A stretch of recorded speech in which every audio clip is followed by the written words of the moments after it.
Zdravo svima, dobrodošli na naš jedan startup doručak. Ja sam Natalija, sa mnom je kolega Marko, a današnji gost Miša Lazović, po struci ekonomista, osnivač kompanije Credium i iza sebe ima snažan background i po pitanju obrazovanja i karijere, a danas je odabrao da govori o temi rana razvoja startup kompanija. Dobrodošao. Hvala puno, Natalija, hvala puno svima na organizaciji ovog događaja. Stvarno mi je i zadovoljstvo i čast da mogu da podelim sa vama neka iskustva iz Crediuma koje smo do sada stekli u izgradnji startupa u ovoj ranoj fazi i baš mi je drago da imam priliku da vas upoznam sve, pošto nisam imao priliku da upoznam puno ljudi do sada. Nekako smo svi tu u NTP-u i svi se družimo, ali ja možda manje dolazim jer se malo više krećem između Beograda, Niša i nekih drugih lokacija i onda nisam imao priliku da upoznam dosta vas ovde, a da sam ovde, verovatno bih to sad poznao, ako ne sve, onda već i. Što se tiče same teme za današnji dan, rana faza razvoja startupa, zašto smo odabrali tu temu? Zato što smo dovoljno rano da ne možemo da pričamo o nečemu što će doći, ali opet smo dovoljno u razvoju Crediuma, već nekih godina i po dana, da možemo da podelimo neka prva iskustva, bez ikakve pretencioznosti i želje da mislimo da su naše iskustva najbitnija ili najtačnija ili najuniverzalnija, u smislu primenjivosti na druge startupe, ali sa prosto željom da čujete delom i našu priču, da vidite šta je to nama bitno, šta smo to mi shvatili za ovih prvi godina i po dana. Da, nama je jako drago da smo uspeli da se organizujemo, da kažem, za kratko vreme, s obzirom da ti nisi često tu i nije te lako baš dobiti, da kažem. Tako da veliko zadovoljstvo nam je da si danas gost i verujem da tvoje iskustvo koje je pozamašno ćeš da nam preneseš kroz temu, a i kroz različite digresije koje ćemo imati u toku ovog razgovora. Tako da hvala ti još jednom što si naš gost, pa možeš možda i... Možemo da krenemo, da. Ideja je bilo da krenemo, Ideja je da krenut ću samo sa malim ličnim uvodom, pa ćemo onda malo predstaviti Credium i onda ćemo doći do toga da prezentujemo nekih 10 ključnih učenja u ovom procesu razvoja startupa. Što se tiče mog ličnog uvoda, to je sad ovako jutros napravljeno. Ja sam igrao rukomet nekada dugo, između ostalog i ovde u Nišu i regionu, tako da ako znate neke rukometaše koji su malo stariji od vas, verovatno i poznam. Bavio sam se autodelovima dosta, nekada ranije, bio sam preduzetnik u to neko studentsko vreme, završio ekonomiju kao i neki ljudi ovde, kao i kolega Antonije uskoro, mislim, pretpostavljam još puno ljudi ovde. To mi je bilo najlepše, inače, najlepše doba, to doba ovde u Nišu u ekonomskom fakultetu i evo, uvek kad dođem u Nišu, uvek, i kad provodim vreme ovde, uvek me to vrati na to doba i uvek mi se vraća. Dok sam studirao u Nišu, tu sam bio proaktivan i imao uvek želju da podignem ovde zajednicu na neki malo bolji nivo i kroz PCD i kroz puno nekih inicijativa i na fakultetu. I onda kada je došla ova stvar sa naučno-tehnološkim parkom, to mi je bila negde lično jako velika sreća vidjeti da se tako nešto dešava, jer sam siguran da će ovo, mislim, već je za godinu i po dve podiglo zajednicu na 5 nivoa iznad, a u narednim godinama će, siguran sam, to dovesti do jednog snažnog razvoja startup scene ovde. Samo potrebno je vreme. Hvala na komentarima, to nam iskreno znači. Naravno. Sad, proveo sam neko vreme u Narodnoj banci Srbije, tamo sam počeo karijeru, tamo sam bio 2,5 godine, radio kao interni revizor, prilično, ne kažem dosadan posao, ali vrlo je, nije tako zanimljiv kao startup i raditi dev shop. Tako, u svakom slučaju odlično prvo iskustvo, Narodna banka je sjajna institucija, tu sam negde mogao da steknem uvid u to kako monetarni sistem i finansijski sistem funkcioniše, što je stvarno privilegija toga da radite u Narodnoj banci, jer i kada radite u nekoj poslovnoj banci vi imate uvid u određene segmente bankarskog sektora koji su relevantni za tu banku ili u određene delove samog posla u banci koje su relevantne za vašu poziciju. Tako da nemate neku širu sliku. Narodna banka je stvarno institucija koja omogućava tu širu sliku gde možete se baviti i time kako se upravlja količinom novca u opticaju i kako se upravlja deviznim rezervama, i kako se upravlja deviznim kursom, i kako se generalno upravlja makroekonomskom politikom, i onda to neko šire razumevanje pomaže da razumete zašto se sad neke stvari dešavaju ovako, a neke onako i tako da. Dok sam bio u Narodnoj banci, odnosno nakon toga bio sam malo u Neopixu. Neopix je jedan od dev shopova ovdje u Nišu. Jeste, stvarno. Pa, koliko? 2 godine sam. Sjajno, kad si bio, koje godine?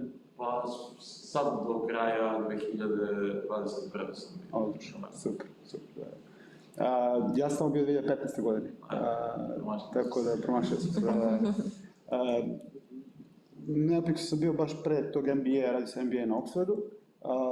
MBA na Oxfordu je bio nešto što je u velikoj meri pomoglo i da sada da gradimo Credium, jer je pomoglo meni lično da na neki način internacionalizujem karijeru, ali je pomoglo i nama da kao Crediumu da imamo jednu super snažnu mrežu ljudi koji su svuda u svetu i koji na neki način nam i sada pomažu direktno ili indirektno da ostvarimo neke svoje ciljeve. Nakon toga sam bio u BCG-u, BCG je Boston Consulting grupa, Strategy je firma koja je u istom sektoru, to su dve firme koje se bave strateškim konsultingom. Strateški konsulting je jedna industrija cela, koja je relativno mala industrija u poređenju, na primjer, sa revizijom, ali je vrlo je, to je niša koja konkretno služi i pomaže top managementima najvećih firmi.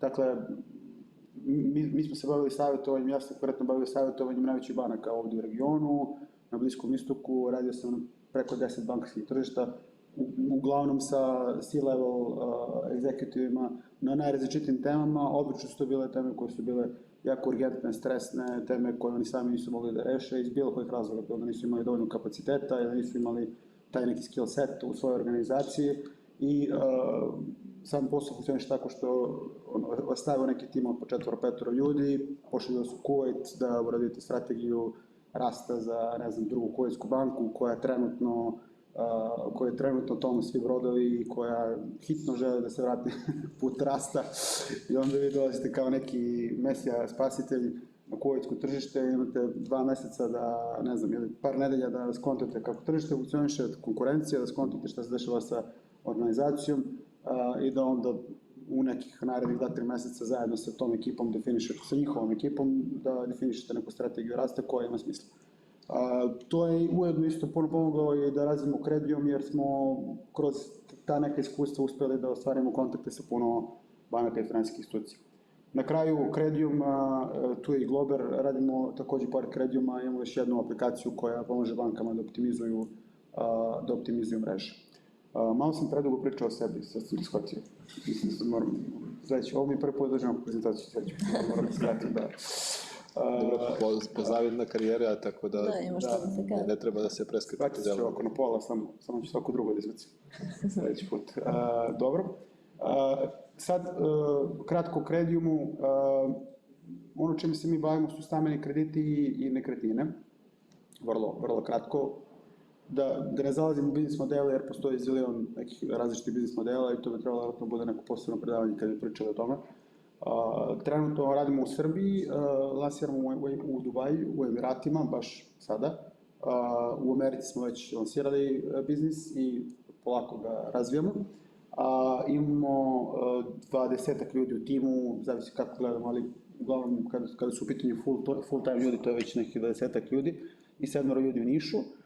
Prošle godine smo podigli $500,000 pre-seed fundinga i ove godine podižemo $3 miliona pre-seed fundinga po nekoj evaluaciji od $15 miliona.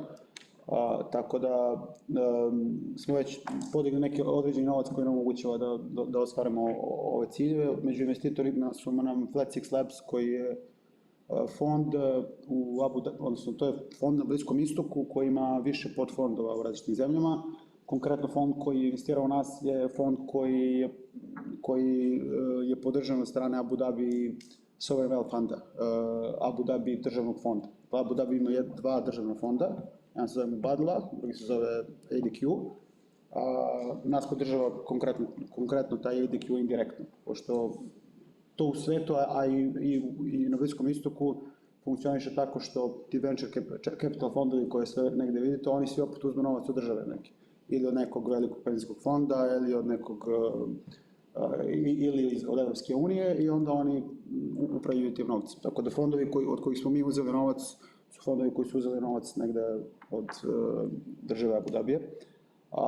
Imamo nekoliko investitora iz organizacije Serbian Entrepreneurs, koja je organizacija koja okuplja najuspešnije srpske preduzetnike u Severnoj Americi, u SAD-u i Kanadi. I tu smo stvarno imali ogromnu privilegiju da postanemo deo te mreže, jer su to stvarno puno sjajnih ljudi koji imaju iza sebe startupe, egzite, nenormalno mnogo konekcija u Americi i koji nam pomažu ne samo sa investiranjem, već ako se spajanjem sa ljudima. Da, baš zanimljivo. A kako ste došli do njih? Uglavnom su to preporuke i... A preko faksa je to? Ovo što si na Oxfordu studirao? Ovo su Srbi entrepreneurs. Ali u Americi? Da. U svetu postoje, ljudi se organizuju i pomažu međusobno. Indijci se pomažu međusobno, Jevreji se pomažu, ne znam, apsolutno sve nacije imaju neke zajednice, tako da i Srbi isto imaju zajednice. Nekad mislimo da se mi ne pomažemo, ali se pomažemo i što je super. Tako da Katapult vjerojatno znate, to je ovaj program Fonda za inovacijnu delatnost. To je sjajan program jedan koji su sada lansirali. Oni podržavaju srpske startupe sa najvećim potencijalom za internacionalni rast i širenje. I mi smo tu u prvom tom kohortu i sjajna je stvarno, sjajna organizacija, sjajan program koji imate priliku prijaviti se obavezno. Pritom daju ne mala sredstva. Vrlo su pozamašna ta sredstva koje daju, naročito za srpske velike. Sad dolazimo do ovog, what we learned from early days of building Radium. Nadam se da je okej što je na engleskom, ali nema mnogo teksta, tako da smo napravili smo prezentaciju da možemo da je koristimo i za neku drugu priliku. Imamo 10 stvari ovde. Prvo je knowing our why, zbog čega ovo radimo. Dakle, druga stvar je timing. Treća stvar je da radimo to što znamo da radimo, odnosno da svi ljudi koji su kod nas imaju neko prethodno iskustvo u toj industriji i vidjet ćete i na samom slajdu. Četvrta stvar je ta neka tranzicija sa full-time poslova koja je bila dosta bitna za samu inkubaciju Crediuma. Peta stvar je očekivanja. Šesta, navigiranje raznoraznih nekih saveta, feedbacka koje čujemo, koje su neka prijatna, neprijatna. Sedma su ljudi. Osma je neka praktičnost i snalažljivost. Deveta, izmišljanje tople vode. I 10. uživanje. Tako da, eto, prošao bih sad kroz tih 10 stavki i podelio sa vama šta su neka naša generalna iskustva. Možda su neke od ovih stvari onako fluffy i verovatno ste puno ovih stvari čuli i čuli ih iz nekih drugih iskustava, drugih ljudi. To samo govori da utoliko su bitni i utoliko su tačni. Tako da, slobodno nemojte se složiti. Prva stvar je knowing our why. Tu je ono što je jedno od bitnih učenja jeste da imate sad te neka dva ekstrema. Ljudi koji ulaze i prave startup i biznis da bi, napravili exit za 3 godine i uzeli kakvu lovu i sada kakva čuda uradili s tom lovom, jahte i čuda.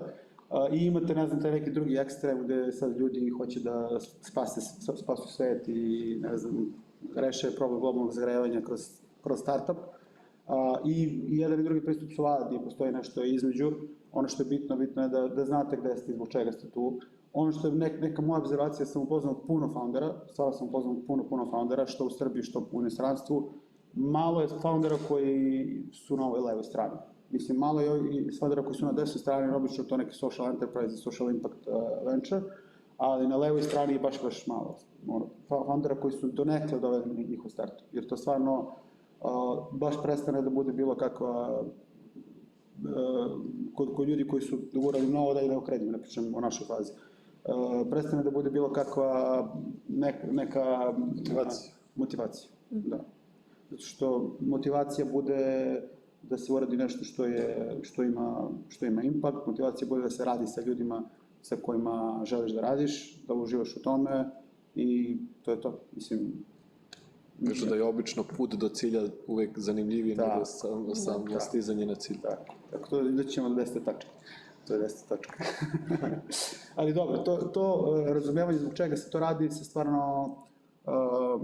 stvarno je bitno ne samo sad za neko ko pokreće startup, nego je bitno i za ceo tim. Jer isto i u timu imate ljude koji su tu zbog kratkoročnih materijalnih interesa, u smislu izuzetno im je bitno, vrlo praktično da objasnim, izuzetno im je bitno da li su primanja 50 € više ili manje, ili ovoliko veće ili manje. Imate ljudi kojima to nije nužno najbitnije, ali im je mnogo bitnije s kim rade, kakva atmosfera, koliko mogu da uče, gde će biti za godinu, dve odatle, šta će poneti iz tog posla dugoročno u smislu odnosa sa ljudima, u smislu znanja. I kad znate šta je nekoj core ekipi bitno, onda je lakše da znate i šta treba da bude bitno ljudima koji se kasnije pridružuju. Dobro, ta core ekipa je verovatno ona prva ekipa koja želi, ako je startup u pitanju, da ima osjećaj pripadnosti, da je ona stvarala proizvod koji će kasnije biti verovatno prepoznat u nekim svetskim okvirima. Tako da mislim da je to vrlo često motivacija tog prvog tima koji krene u neku priču. Slažem se. Mislim, osjećaj pripadnosti, definitivno. Sad osjećaj pripadnosti može da se izgradi i sa ljudima koji dođu kasnije. Tako je, naravno, da. Sad zavisi od konteksta situacije. Verovanja. Vreme je nekada bitno i naravno da je bitno i mnogo je bitno. Odnosi sa ljudima koji su tu od početka su posebni. Tu ima tog emotivnog dela koji nekada bude i neracionalan. Obično početak imate neke, da kažem, izazove koji su teški, teraju te da odustaneš i onda jednostavno, kad kažu svaki sistem koji praviš od ozdo, onda se nekako teže ruši. Sve ono što kasnije uđeš je možda lakše da odustaneš. Jeste. Ima i toga. Ima sigurno toga. Mislim, nismo došli puno do toga da nam dođu ljudi u nekoj kasnijoj fazi, ali sigurno je da ljudi koji dođu kasnije lakše odu nego ljudi koji su to od početka. Što je normalno. Da. Dobro, ja sam tu pokušavao da nađem baš neki primer nekog istraživanja na temu motivacije ljudi koji pokreću startup. Nisam uspio da nađem nešto. Ako budeš uspio, molim te mi podelati. Druga stvar je picking the right timing. Tu sada, kako ja to vidim, tu ima dve stvari. Jedna stvar je taj neki lični timing, druga stvar je market timing. Što sam htio da se dotaknem ovoga, zato što kad je u pitanju lični timing, često vidimo da vesti o startupima i startup founderima koji su jako mladi, a u suštini najveći broj uspešnih startupa su osnovali ljudi koji su 30-im, 40-im godinama. Što ne znači da ne treba počinjeti ranije, ili to prosto nema nikakve veze sa nisakim pojedinačno, ali ako pričamo o velikim brojevima, tako je kako je. Tako da, šta je tu glavno neko učenje, da ne treba osjećati pritisak. Sada je, ne znam, drugi ljudi nešto rade, čitaš naslove po novinama, imaš utisak da svi nešto rade, neke startupe. Naravno, ako se to zanima, onda se baviš tim, onda to pratiš i onda imaš utisak da ceo svet pokreće neki startup, samo si ti tu negde nešto. I onda, ali to uopšte nije tačno. To je stvarno, treba naći onaj timing koji je pravi za tebe. Da. Druga stvar je ovaj market timing. Tu ima brdo nekih primjera firmi koje su krenule, koje su imali sjajne koncepte i strateške planove, jel te, ali su samo osnovani u pogrešnom trenutku, mislim, samo. I onda se desilo da posle došao neko drugi i uradio istu stvar i napravio čudo. To je u Srbiji primjer, pošto sam se bavio bankingom puno, primjer iz Srbije je Telenor banka. Telenor banka je klasičan primjer koji se u bankarskom svetu na izvršnim odborima, kada se pišu strategije o inovacijama i o tome šta raditi, kako raditi, da li je pravi tajming. Telenor banka Srbije je uvijek jedan od primjera lošeg tajminga za ne tako lošu ideju i ogromnog ulaganja u nešto što se nažalost nije pokazalo opravdano u ekonomskom smislu. Ja sam bio korisnik i bio sam zadovoljan korisnik. Tako da je taj market timing bitan i šta to znači kad je kredit u pitanju, mi smo, na primer, tu smo samo povukli malu paralelu, mi se između ostalo bavimo mortgage brokerage, što je posredovanje u stambenim kreditima. Posredovanje stambenim kreditima je koncept koji postoji u svetu dugo i na većini tržišta koje su razvijeno, 30 do 90% stambenih kredita se realizuje preko posrednika. Dakle, ne realizuje se tako što odete u ekspozituru banke ili pozovete kontakt centar banke i onda vam tamo neko reši stambeni kredit. Nego odete kod nekog brokera koga imate poverenje i onda vam pomogne da prođete kroz ceo taj proces. Kad smo mi krenuli, dakle u 2020. godini u Srbiji je to bilo manje od 5%, što znači da je tržište bilo praktično nije postojalo. Što znači da je tajming bio dobar, mislim, moguće da je trebalo nešto raditi malo kasnije, ali definitivno nije trebalo raditi ranije. Tako da, taj tajming nije loše da kada na neki način gledate neke start-up prilike, da vidite evoluciju razvoja nekog drugog tržišta. I ako su se neki koncepti razvili na nekom drugom tržištu, kada su se razvili, zašto su se razvili tada, kakav je kontekst na tržištu bio tada i da pokušate da izvučite neke paralele. Naravno, ne postoje dve iste situacije, ali je uvijek dobro gledati kroz tu prizmu. Sad, sledeća je stvar, doing what we know to do. To je ono što smo shvatili iz ovih prvih meseci godine, jeste da rad sa ljudima koji imaju puno iskustva u određenoj oblasti je stvarno ključna stvar. U smislu, kada se podiže startup, nemate previše vremena za učenje. Dakle, ako se radi o stvarima koje možete naučiti on the go, to je super. Ali često, ako se bavite nekom kompleksnim biznisom, kao što stambeni krediti i nekretnine, često takve stvari ne mogu baš naučiti on the go. I onda možete, naravno, imati strpljenja i ulagati u određeni broj ljudi koji će učiti od nule, ali je kritično da imate ljude koji imaju iskustva, koji su bili u industriji, koji znaju šta rade. I ta neka statistika da su šanse da startup uspe 85% veće ako imate ljude koji su bar 3 godine radili u nekoj od industrije o kojoj želite da se bavite je neiznenađujuće meni bilo uvek kad sam nailazio na takve podatke mi je bilo to sasvim očekivano. Da, najbolje vidiš, mislim, poznaš problem kad si u tom problemu svaki dan, a ne kada je to nešto što sa strane što gledaš. Pa, upravo to. I kada hoćeš se baviš poslom vezanim za banking, a dolaziš iz bankinga, znaš ljude u bankingu. Imaš koga da pitaš, znaš ko je, ali bukvalno do te mere da znaš ko je direktor u ovoj banci, ko je direktor u onoj banci, ko je direktor u nekoj trećoj, kakva je jedna banka, kakva je druga, kakva je treća, kakva im je kreditna politika, to mnogo pomaže. To je prosto mnogo pomaže. Uvijek treba se baviti ono što je naša profesija, a ne zato što je sad ovde hit na tržištu, pa ajmo probaću ovim, probaću onim, to mi se čini da nikad nema. Pa, to nekad uspe, nema pravila. Sad, postoje neki biznisi kojima je to možda manje relevantno. Primjer radi nas, možda u e-commerce-u manje relevantno. Ili u teku, generalno, ako pričamo sad. Neko ko je radio kao inženjer, se hoće pravi neki tool za inženjere, mislim, i na kraju dana opet taj neko, da, opet isto. Ali postoje sigurno neke industrije gde je to manje bitno, na primjer, možda banking i real estate, zato što su i compliance heavy, imaš brdo regulativa, stvari koje treba da znaš, da razumeš, koje se nauči tek preko noći, kao uzmeš, pročitao sam i sve znam, potrebno da si se susretao sa puno kompleksnih situacija da bi mogo da ih rešavaš u budućnosti. Tako da možda u bankingu i real estate to izraženje. Sad, šta to znači za nas? Za nas, mi u timu imamo, ovo je samo primer, mi imamo u timu primer radi Vanju koja je bila u real estate-u više od 5 godina i pre nego što je došlo u kredit mi zatvorila preko 250 transakcija. Imamo Bojanu koja je bila u Inteziji u Srbiji preko 10 godina i zatvorila je preko 500 transakcija. I nedavno smo onboardovali Kubi u Americi koji je on je preko 10 godina u mortgage-u tamo u Americi, iz Kalifornije.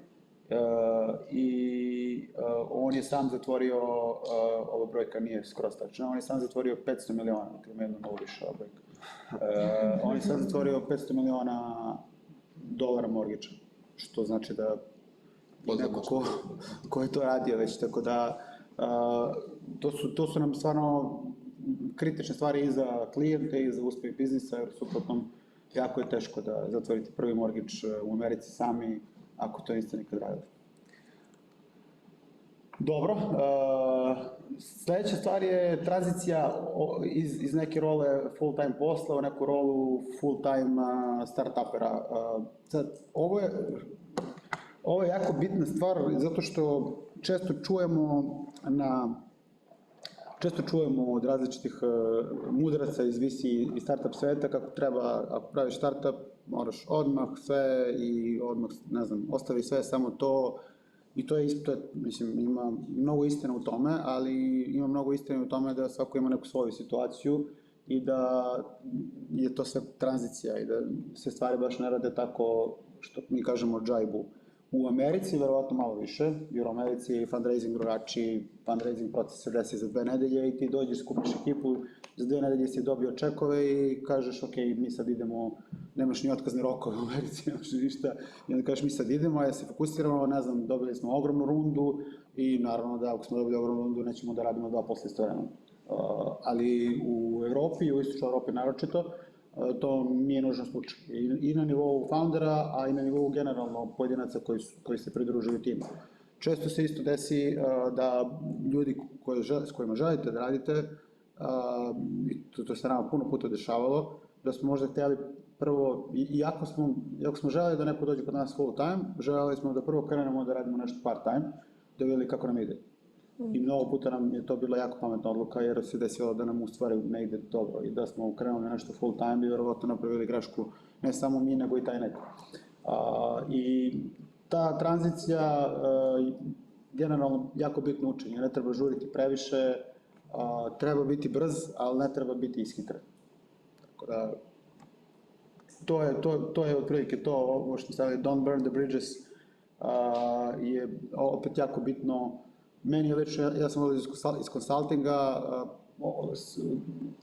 to su ljudi koji su u industriji, u bankingu, pomažu bankama, primjer radi, ne možete da odete od svog radnog poslodavca i da sad sve to... Kod nas postoji izraz pike, da. Nakon zatvaranja vrata da nikad ne treba da ih radiš. Pa jest, upravo tako. Ali to važi i za ceo tim, mislim, nama ljudi dolaze vraćam se opet na Vanju, Bojanu, naročito, to su ljudi koji su nam došli iz nekih organizacija koje su vam sada partneri. Vrlo je bitno da sa tim partnerima budemo u dobrim odnosima. Tako da, sljedeća tačka je setting the right expectations. Ovo mi je jedan od omiljenih startup timova. Launching your startup i after 2 paychecks. Tu sam specijalno za tebe. Šta je, nekoliko tu stvari. Prva stvar je, kad su u pitanju očekivanja, prva stvar je da je teško. Dakle, voditi startup je stvarno jako teško. Ja lično nikada nisam imao iluzije da je to lako i da je to lepo i uvek sam bio, jer sam imao i kroz neka lična iskustva priliku da gledam meni bliske ljude da vode startupe i vidio sam da je teško i znam da je teško. I nikad nisam imao iluziju da ću to da radim zato što je to super, strava, druženje, zezanje, fundraising i trošenje novca. Ali kad znate da je to teško, onda vam bude i lakše da na neki način idete kroz to. Druga stvar je fail rate. To ste vjerojatno čuli i sami mnogo puta i znate i sami da, ovo je sad dosta sitno pa se ne vidi ovako, ali znate i sami da 90% startupa propadne pre ili kasnije, recimo da u prvih 5 godina svakako propadne, iz različitih razloga. Neko ne uspije da reizuje dovoljno fundinga, neko nema dobar product market fit, neko ima neke people problems, neko ima neke legal problems, ali suština je da 90% startupa failuje. Kad je u pitanju taj failure rate po industriji, mi smo tu malo u ovoj poziciji jer gore na vrhu je finance and real estate i vidite da je to 42% failure rate, što znači da je malo manje nego za ove dole industrije. Pokušavam da vam kažem kako kredim u nekoj super poziciji, mi nećemo propasti. Ali ne, mislim, činjenica je da kada je u pitanju failure, mislim da svako može propasti i uvek se može propasti. I jedna od bitnih stvari je držati koncentraciju, jer jako se lako izgubi koncentracija, a stvari se mnogo brzo dešavaju i ako niste baš prisutni i ne znate u svakom trenutku šta se dešava sa biznisom u smislu financija, pre svega u smislu financija, kako ide rast, kako idu prihodi, kako se razvija troškovna struktura, stvari vrlo lako odu vam kontrole. To je jer se stvarno brzo dešavaju. Koliko će ova nadolazeća kriza koju na dnevnom nivou pominju da utiče na... Pa mnogo. Mislim, ja sam sad bio u Americi na 2 nedelje, mogu da... Bio sam u Americi na 2 nedelje i baš se osjeća strah u ekonomiji generalno i u startup ekosistemu, jer o čemu se radi sada, federalna rezerva dižu referentnu stopu, što znači da više nema novca tako jeftinog i dostupnog, što znači da indirektno je i za venture capital fondove mnogo teže da podignu svoje runde, što znači da su onda sada mnogo oni oprezniji sa davanjem novca startupima, a startupi su u Americi u posljednje 3 godine, to je bilo najlakše vreme za podizanje novca, to je bilo... Šta mislite se očekuje neka nova iznesušnost, neka nova finansijska kriza kao što je bilo 2008-2009? Ne, svaka finansijska kriza je različita. Ali, ne to, ali mislim da će za startupe biti mnogo teže da realizuju novac. Pogotovo što je to povezano sa tržištem nekretnina, baš zato i počeo, kao neki bubble, tako da. Pa neće biti tako. Mislim, ako se nešto desi krupno, desi se iz drugih razloga, jer se uvijek desi iz drugih razloga. Tad je bio taj subprime na mortgage marketu, sad je to sređeno. Mislim, mi se bavimo time, tako da znam da je sređeno. U smislu, nema više odobravanja kredita ko što je bilo 2008. bez ikakvih pokrića, bez... Sada, ako se desi, da će se nešto drugo, ali to obično ne znaš unapred. Da, zanimljivo je kako će ta kriza da deluje generalno na svetsku startup scenu, s obzirom da znamo da taj period besplatnog ili jeftinog novca je iza nas, a opet, s obzirom da su kamatne stope bile jako niske, investitori su tražili gde da ulažu taj novac i onda je ogromna količina novca išla u start-upu. Sada se dešavaju neke stvari, a vidjet ćemo u kom će pravcu to da se odrazi na startup scenu, generalno u svetu.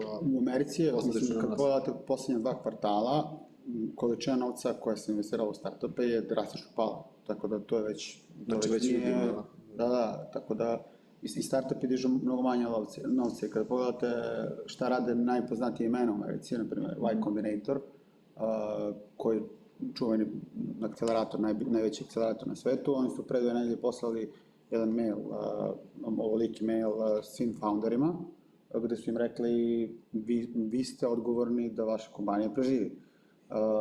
Očekujte da u narednih 1,5 dana nećete moći da realizujete novac, jer će biti jako teško za realizovanje novca.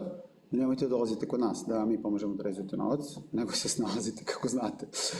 U smislu upravljate troškovima, ako treba da otpustite ljude, ako treba da radite nešto drugo, radite nešto drugo. Tako da vrlo je, mislim, ja kad sam pročitao taj mail, stvarno uznemirujući mail, baš uznemirujući mail. Tako da definitivno bit će manje fundinga, to ne znači da će sada propadne startup scena ili da propadne ekonomija, daleko od toga, to je samo jedan ciklus koji sada ide malo na dole ovako, pa će u nekom trenutku da opet krene. Što je prirodno. Tako. Dobro, setting the right expectations, treća stvar je neko vreme u suštini, vreme kao faktor i planiranje.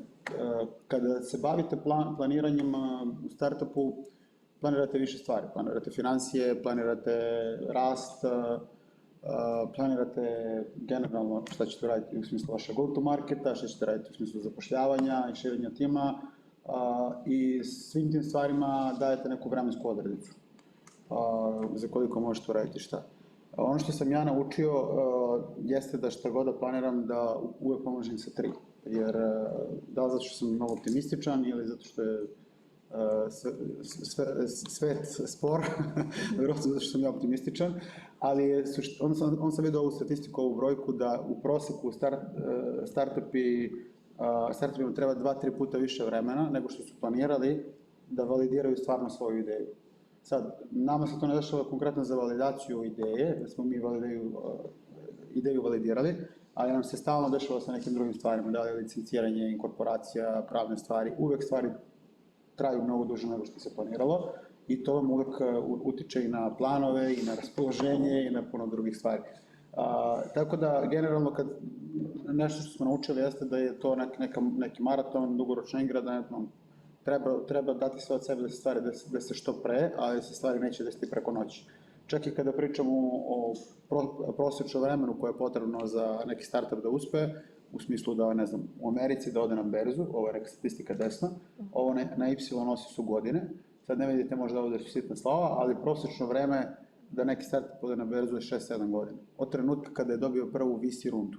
što znači da je pre VC runde verovatno još godinu i po dana radio nešto u pre-seed fazi, seed fazi, neke angel runde i nešto slično, i onda je dobio VC rundu i onda je otišao posle 6-7 godina public, i to pričamo u Americi gde se stvari najbrže dešavaju. Tako da ako pokrećete startup iz Srbije, iz Evrope, onda dodajete još par godina na to, i to je neko očekivanje koje je realno. Tako da 5 do 10 godina je neko realno očekivanje da stvarno izgradite, ako uopšte izgradite neki startup koji je veliki global.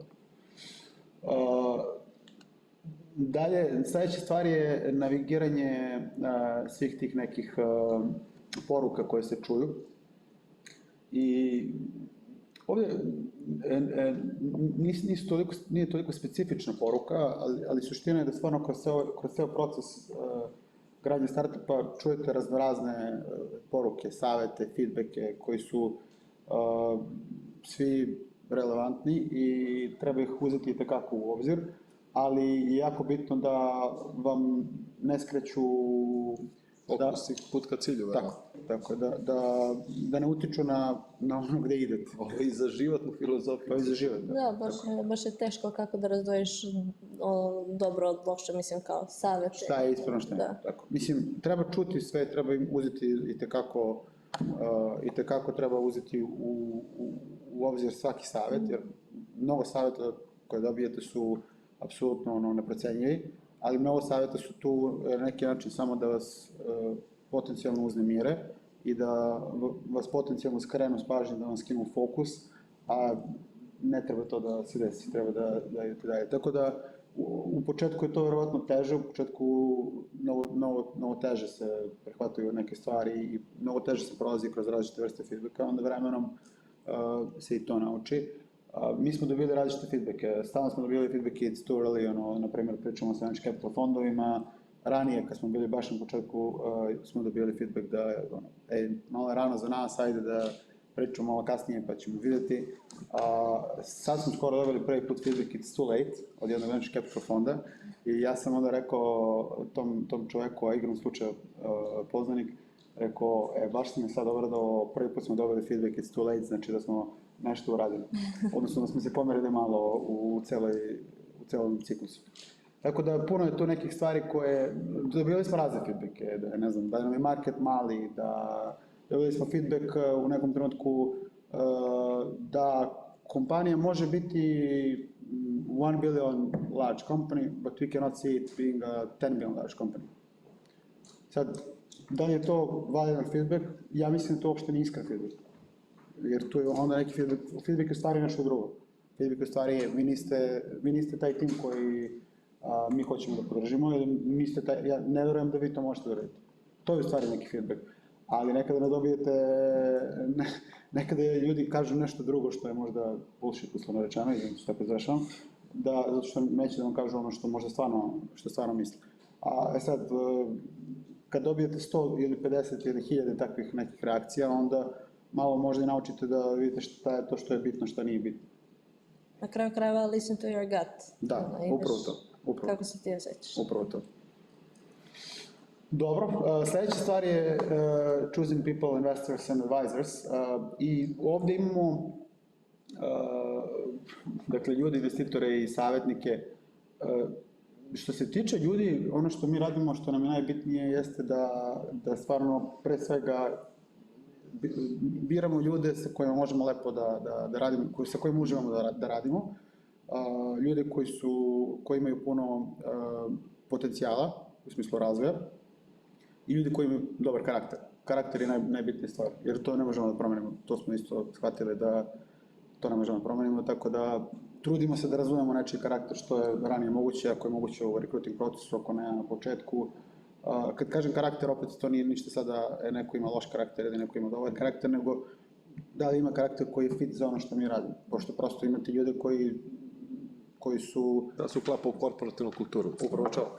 Imate ljude koji stvarno se više uklapaju u kulturu javnog sektora bez ikakve stvarno loše interpretacije toga. Prosto ljudi imaju drugačiji režim i bioritam ili neki potrebe za drugačijim work-life balansom i to je sasvim normalno. Samo je bitno da razumemo da li se slažemo ili ne. Što se tiče investitora, opet kad je tim u pitanju, velika razlika između tima i investitora jeste što sa timom uvek možete da nađete neki kompromis, da nađete neko drugačije rešenje. Sa investitorima, to je kao, u stvari, sa investitorima, to sam kažem da to je kao brak, to je verovatno još kompleksnije nego brak, jer i od supružnika sutra možete se razvedete, od investitora ne možete ni se razvedete. Tako da, kad birate investitora, naročito u ranoj fazi, je super bitno, jer investitori mogu biti isto različiti karakteri. Imate investitore koji žele aktivno da učestvuju u strategiji firme i koji žele da se pitaju za sve i da njihov input bude i tekako inkorporiran u samo što radite. I vrlo su eksplicitni i to izrazito žele. I to može da bude sasvim ok ako su ti investitori stvarno super knowledgeable experience kada je u pitanju ta industrija, a može da bude i veliki izazov ako nisu, iako onda vam neko utiče na celu strategiju. Sad, ono što je neki moj utisak jeste da u ranoj fazi je najbolje da imate investitore sa kojima se dobro poznajete, možete dobro da funkcionišete s njima i koji vam neće predstavljati preveliko opterećenje u smislu upravljanja njima. A onda kasnije kada dođu neke faze gde ste već veća organizacija, onda je sasvim ok da onboardujete bilo kakvog investitora. Svakako morate da menadžujete najrazličite vrste investitora. I da imate upravne odbore, i da imate te investitore na odborima, i da vas oni griluju, i da onda vi njima izveštavate, to je sve deo procesa. Ali u ranoj fazi je jako bitno, ja mislim stvarno, jako je bitno ko su ti ljudi, da li lepo klikćete ili ne. Treća stvar, savjetnici, to je još jedno od onih stereotipa u startupima, u startup svetu jeste da treba imati savjetnike i treba imati savjetnike, ali ne treba na silu imati savjetnike. Treba da se dese savjetnici koji stvarno mogu da dodaju vrednost za startup. Mi imamo nekoliko savjetnika koji su jedan sa Bliskog istoka, njih troje su iz Amerike. Poprilično smo se pažljivo trudili da ih odaberemo. Na kraju dana ti savjetnici isto u startup svetu obično imaju neki interes od vas i jako je bitno da, ne znam, sutra dan kada podvučete crtu nekada za 5, 6, 10 godina, da budete sigurni da ste lepo odabrali savjetnike i da je ta neka kontribucija naspram nagrade, kada su savjetnici u pitanju, da nema neke disproporcije odnosno na ljude koji su core timu i koji su mnogo više dali za razvoj tog startupa nego neko ko je eksterni čovjek i ko nije stvarno tu na dnevnom nivou. Ali bi odvojili savjetnike i mentore kao dve različite kategorije ili je to u suštini? Pa, možda može se odvojiti da je mentor kao nešto malo manje formalno i da nije.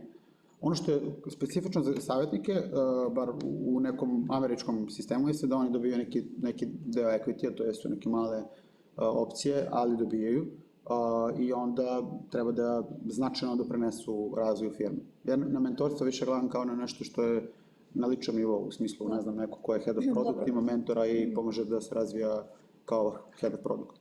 A advisor je više kao neko ko je, ne znam, sada u bankingu u Americi i spojit će nas sa 20 banaka i 30 real estate developera i bit će kritičan u tome da razvijemo biznis. To je, tako na to gledamo, ali to su stvarno terminologije.